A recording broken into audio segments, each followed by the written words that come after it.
ಸಾವಿರ ನದಿಗಳಿಗೆಲ್ಲ ಒಂದೇನೆ ಸಾಗರ. ಅದು ಆ ಬ್ರಿಡ್ಜ್ ದಾಟ್ ಆ ಕಡೆ ಹೋಗಿದ್ದು. ಬೆಲ್ಲಾಯ್ತು ನೋ ಇದು ಕಿಚನ್, ಇದು ಅಡುಗೆ ಮನೆ. ಒಳಗಡೆನೇ ಒಂದು ಪ್ಯಾಂಟ್ರಿ ಇದೆ ನೋಡಿ.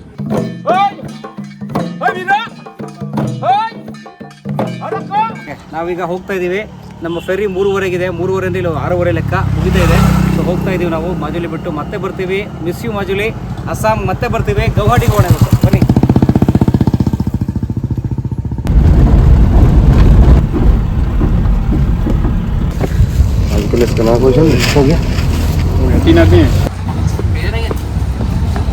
ಅಬ್ಬಾ, ನಿನ್ನೆ ನಾವು ಬಂದಿದ್ದು ಒಂದು ಪ್ರೈವೇಟ್ ಫೆರಿ, ಅಂದರೆ ಇದು ಒಂದು ಗೌರ್ಮೆಂಟ್ ಫೆರಿ. ಬನ್ನಿ ಇಲ್ಲಿ ಬೋರ್ಡ್ ತೋರಿಸ್ತೀನಿ.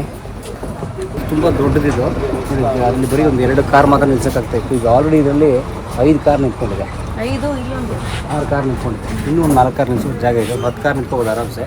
ಆಲ್ರೆಡಿ ಒಂದು 30 ಬೈಕ್ ನಿಂತಿದೆ. ಇಲ್ಲಿ ಕಾರು ಬೈಕ್ ನಿಲ್ಸಕ್ಕೆ ಜಾಗ, ಒಳಗಡೆ ಜನ ಕೂತ್ಕೊಳ್ಳೋದು.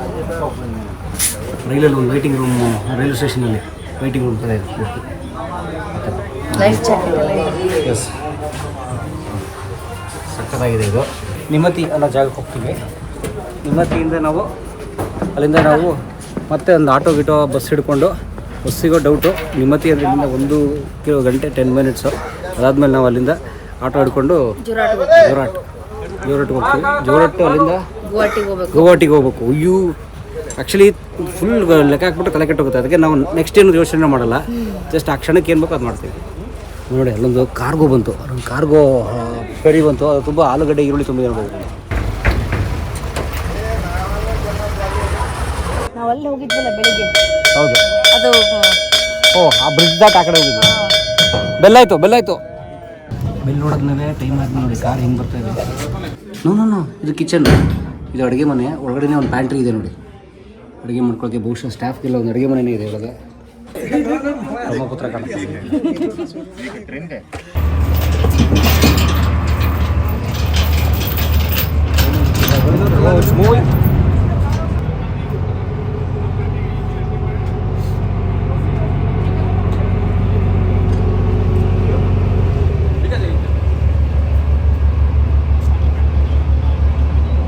ನಮ್ಮಿಂದ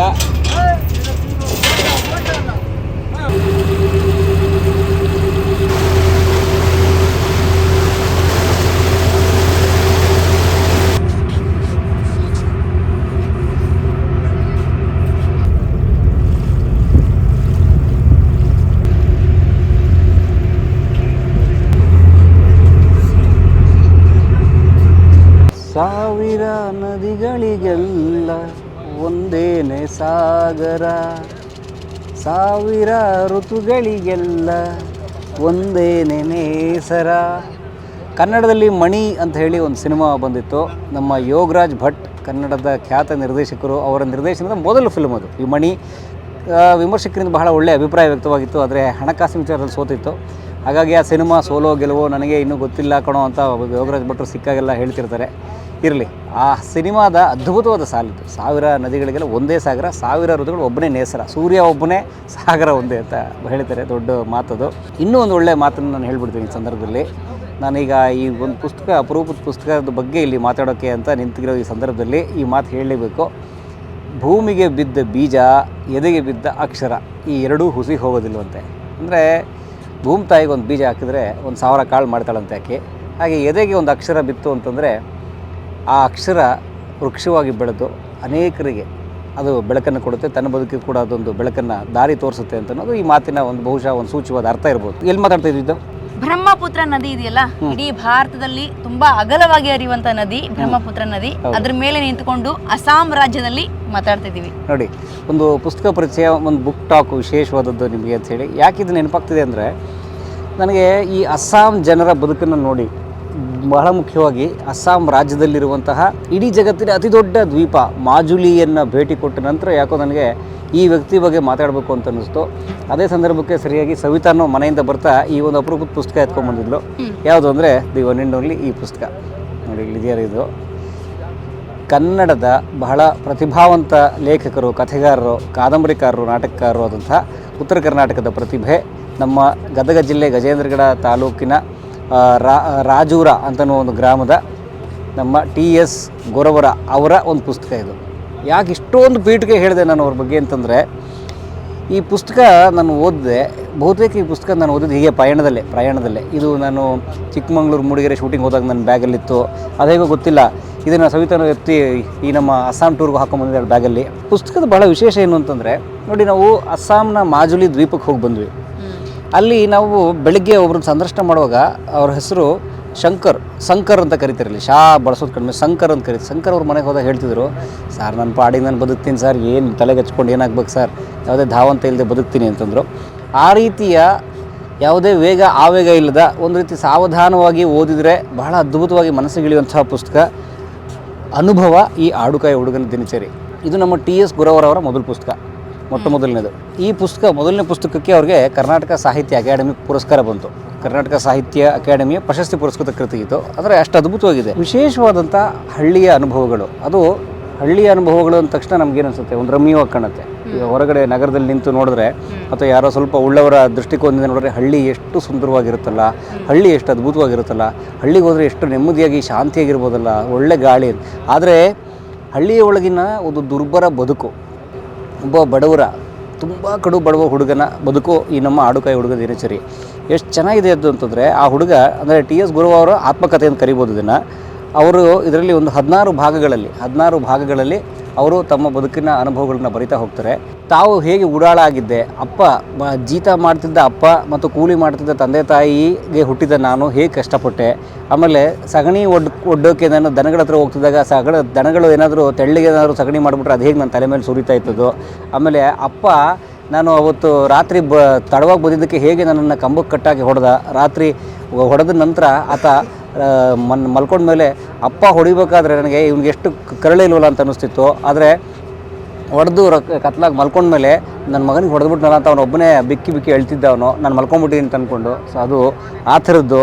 ಆಮೇಲೆ ದುರ್ಗಮ್ಮ ದೇವಿಗೆ ಏನು ಮಾಡ್ತಾರೆ, ಮಂತ್ರಿಸ್ಬಿಟ್ಟು ಈಗ ನಮ್ಮ ಕಡೆ ನಿಂಬೆಹಣ್ಣೆಲ್ಲ ಹಾಕ್ತಾರಲ್ಲ 3 ರೋಡ್ ಕೂಡ ಕಡೆ, ಅದರ ಮೊಟ್ಟೆ ಎಲ್ಲ ತಂದಿರ್ತಿದ್ರಂತೆ. ಆದರೆ ಆ ಮೊಟ್ಟೆ ತತ್ತಿ ಅಂತ ಕರೀತಾರಲ್ಲ, ಅಂತ ತೊಗೊಂಡೋಗಿ ಇವ್ರು ಅದನ್ನ ಹೇಗೆ ಬೇಯಿಸ್ಕೊಂಡು ತಿಂತಾಯಿದ್ರು. ಸೊ ದುರ್ಗಮ್ಮನಿಗೆ ಬೇಯಿಸಿ ಮಂತ್ರಿಸಿ ಬಿಸಾಕಿ ತಮಗೇನೂ ಆಗ್ತಾ ಇರಲಿಲ್ಲ, ಅಷ್ಟು ಹಸ್ಬಿತ್ತು ನಮಗೆ.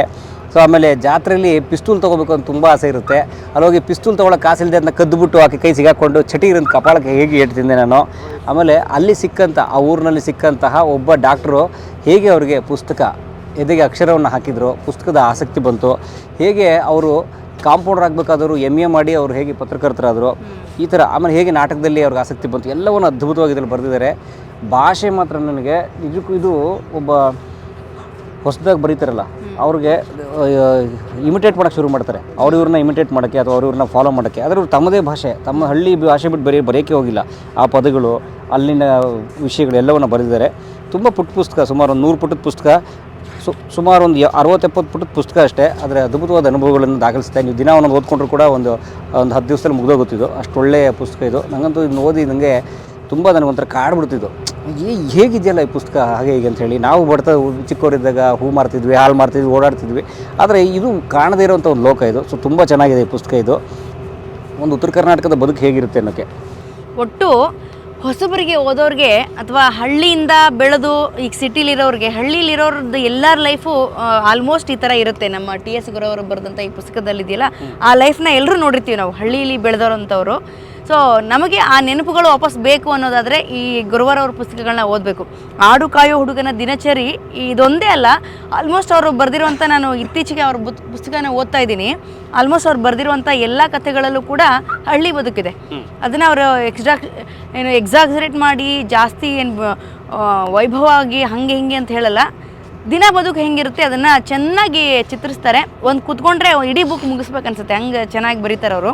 ಹಾಗಾಗಿ ಹೊಸಬ್ರಿಗೆ ಓದೋರ್ಗೂ ಕೂಡ ಹೊಸ ಓದು ಶುರು ಮಾಡಿದವ್ರಿಗೆ ಬೋರ್ ಅನ್ಸಲ್ಲ ಇದು. ಅಂದರೆ ಹೌದು, ತುಂಬ ಸುಲಲಿತವಾಗಿ ಓದಿಸ್ಕೊಂಡು ಕೆಲವು ಕಡೆ ನಗಿಸಿ, ಇನ್ನೂ ಕೆಲವು ಕಡೆ ಅಳಿಸಿ, ಇನ್ನೂ ಕೆಲವು ಕಡೆ ಮೌನವಾಗಿ ಕಾಡುವ ಹಾಗೆ, ಹೀಗೆ ಅನೇಕ ಭಾವಗಳನ್ನು ನಮ್ಮಲ್ಲಿ ಉದ್ದೀಪಿಸುವಂತಹ ಒಂದು ಪುಸ್ತಕ ನಮ್ಮ ಆಡುಕಾಯಿ ಹುಡುಗನ ದಿನಚರಿ. ಈ ಪುಸ್ತಕ ನಮ್ಮ ಉತ್ತರ ಕರ್ನಾಟಕ ಭಾಗದ ಪುಸ್ತಕ. ಅಲ್ಲಿ ಅನುಭವನೇ ನಮಗೆ ಇಲ್ಲಿ ಅಂದ್ರೆ ಅಸ್ಸಾಂನ ಹಳ್ಳಿಗಳಲ್ಲಿ ನೋಡಿದಾಗ ಅದೇ ಅನುಭವನೇ ಆಗುತ್ತೆ. ಹಳ್ಳಿಗಳು ಎಲ್ಲಿ ಹೋದ್ರೂ ಒಂದೇ, ಎಲ್ಲರ ಹತ್ರನೂ ಒಂದೇ ಬದುಕಿರುತ್ತೆ. ಕಷ್ಟಪಡೋದು, ಬೆಳಗ್ಗೆ ಎದ್ದು ಕೆಲಸ ಮಾಡೋದು, ತಮ್ಮ ಸುತ್ತಮುತ್ತ ಏನೇನಿದೆ ಆ ಪರಿಸರದಲ್ಲಿ ಬದುಕೋದು, ಎಲ್ಲ ಎಲ್ಲಿ ಹೋದ್ರೂ ಅದೇ ಇರುತ್ತೆ ಕರೆಕ್ಟ್ ಬದುಕು. ಹೌದು. ಸೊ ಹಾಗಾಗಿ ಈ ಪುಸ್ತಕ ನೀವು ಓದಿ, ಓದುವ ಸಂಸ್ಕೃತಿ ಹೆಚ್ಚಾಗಲಿ. TS ಗುರುವಾರ ಅವರನ್ನು ಪರಿಚಯ ನಮಗಾಗಿದ್ದಕ್ಕೆ ಭಾಳ ಸಂತೋಷ. ಇನ್ನೂ ಅನೇಕ ಕೃತಿಗಳು ಅವರಿಂದ ಬರಲಿ, ಇನ್ನೂ ಗಟ್ಟಿಯಾದ ಕಥೆಗಳ ಆ ಭಾಗದಿಂದ ನಮಗೆ ದೊರಕಲಿ, ಅಲ್ಲಿನ ಬದುಕು ನಮಗಿನ್ನೂ ಹೆಚ್ಚು ಅರ್ಥ ಆಗಲಿ ಅಂತ ಕೇಳಿಕೊಂಡು ಓದುವ ಸಂಸ್ಕೃತಿ ಹೆಚ್ಚಾಗಲಿ, ಓದುವ ಸುಖ ನೆಮ್ಮದಿ ನಿಮ್ಮದಾಗಲಿ. ಬಂತು ನಮ್ಮ ದಡ 45 ನಿಮಿಷ 50 ನಿಮಿಷ ಬಂದಮೇಲೆ ಇಲ್ಲಿ ಇಳ್ಕೊಂಡು ಆ ಕಡೆ ಹೋಗ್ಬಿಡೋಣ ನಾವು. ನಿಮ್ಮತಿ ಅಂತ ಒಂದು ಜಾಗ ಇದು. जोरट कितने लेते भाई? जोरट को कितना लेते? कितना नहीं बैंगलोर आए कब गया था. ನಮ್ಮ ಬಾಸ್ ಡಾಬರ್ ಬಂದು ಸೆಕ್ಯೂರಿಟಿ ಕಂಪ್ನಿ ಕೆಲಸ ಮಾಡ್ತಿದ್ರಂತೆ. ಅಂತೂ ನಾವು ಬಂದ್ವಿ ಮತ್ತೆ ಜೋರಟ್ಗೆ. ಇದು ಜೋರಟ್ ಕೂಡ ಒಂದು ಪ್ರಮುಖವಾದ ಊರು ಅಸ್ಸಾಮಲ್ಲಿ. ಇಲ್ಲಿಂದ ನಮಗೆ 8 hours ಜರ್ನಿ ಇದೆ ಗುವಾಹಟಿ. ಸೊ ಗುವಾಹಟಿಗೆ ಹೋಗ್ಬೇಕು ನಾವು. ಇವತ್ತು ರಾತ್ರಿ ಬಸ್ ಹಿಡ್ಕೊಂಡು ಹೋಗೋಣ.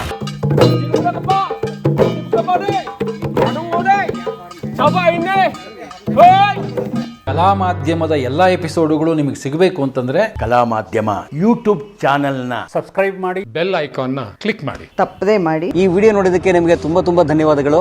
ಪುಸ್ತಕಗಳನ್ನು ಓದಿ, ಓದು ಮನಸ್ಸನ್ನು ಅರಳಿಸುತ್ತೆ, ಬುದ್ಧಿಯನ್ನು ಚುರುಕು ಮಾಡುತ್ತೆ, ಕಾಣದ ಹೊಸಲೋಕವನ್ನು ಪರಿಚಯಿಸುತ್ತೆ. ಹಾಗಾಗಿ ಓದಿ, ಓದುವ ಸಂಸ್ಕೃತಿ ಹೆಚ್ಚಾಗ್ಲಿ. ಧನ್ಯವಾದ.